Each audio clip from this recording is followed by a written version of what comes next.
This movie is a follow-up to Customizing the Ribbon, where I want to show you a couple of command buttons you may not be aware of that you can add to your own customized tab, including Set Print Area, which actually is available on the ribbon, but if you're going to do the next one, you need that one, really, and that's Quick Print.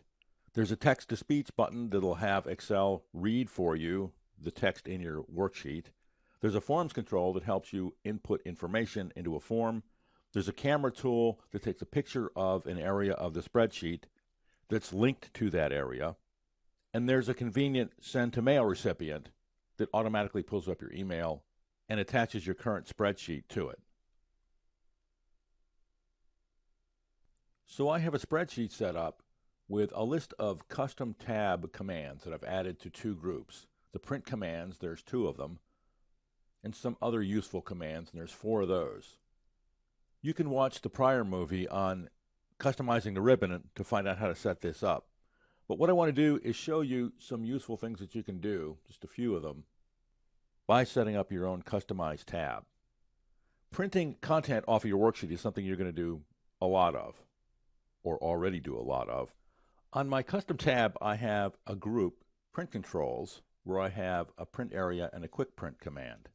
So that when you select Arrange on your spreadsheet, you can left-click Set Print Area, and then left-click Quick Print, and just that quickly send a print job to your printer. Another command that you can use, and this may come in handy if you have a lot of text that's typed into your worksheet, and you want somebody to read it back to you so you can get a sense of the flow, maybe the grammar, the clarity of the explanation. And we don't have a lot of text here, but we do have the descriptions of the cars or the model of the car. I'm going to select three of them and then select the speak cells. Bugatti Type 57C Atlantic, Ferrari 250 GTO, Ferrari 250 Testarossa. Now it sounds a little robotic and computerized, but there may be times when you have some text in your worksheet that you would like to have somebody read to you, and if you don't have somebody to do that, Excel will do it for you. The next command I want to show you is the form command. And I'm going to select my schedule, left-click the form command, and I get a dialog box that shows me the records in a different format. I have the year, model, dollars, sold, which is my column headings, and I have my first record showing, which is a 1936 Bugatti. From here, I can add a new record, and when I do that, I go to the first blank row, which is row 23. I can scroll through the records or scroll one by one. I can delete a record. It'll be permanently deleted. I'm going to cancel that. Or I can use the criteria functionality and input a field value into one or more of the fields. And for 1936, I have the Bugatti. Find next. I also have a Mercedes. So this form tool can come in handy if you have some data entry or if you need some search functionality to find some records in a schedule. There is a limitation to this forms tool, and that is it will not handle a schedule that's any wider than 32 columns. You'll get an error message that says too many fields in the data form. I'm going to close this and leave my schedule selected and left-click the camera tool, and then left-click where I want my picture to go. I left-click, and I have a picture.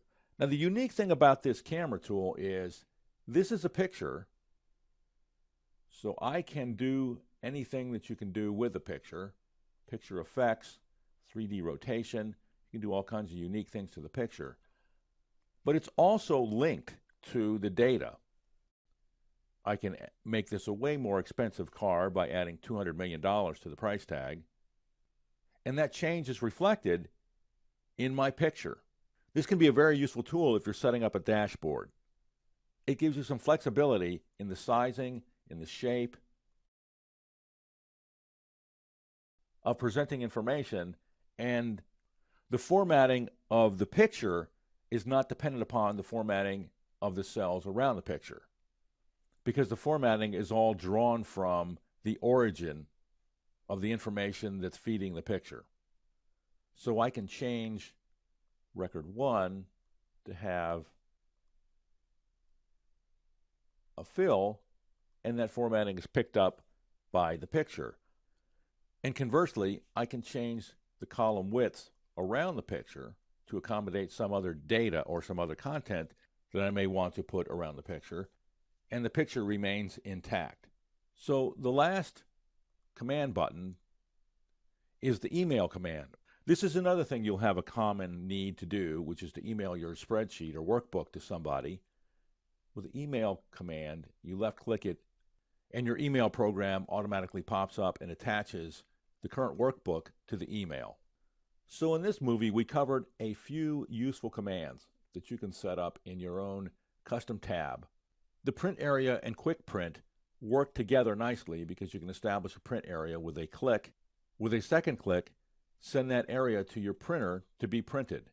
There's the Speak Cells functionality, which will have Excel read back to you text that's in your worksheet.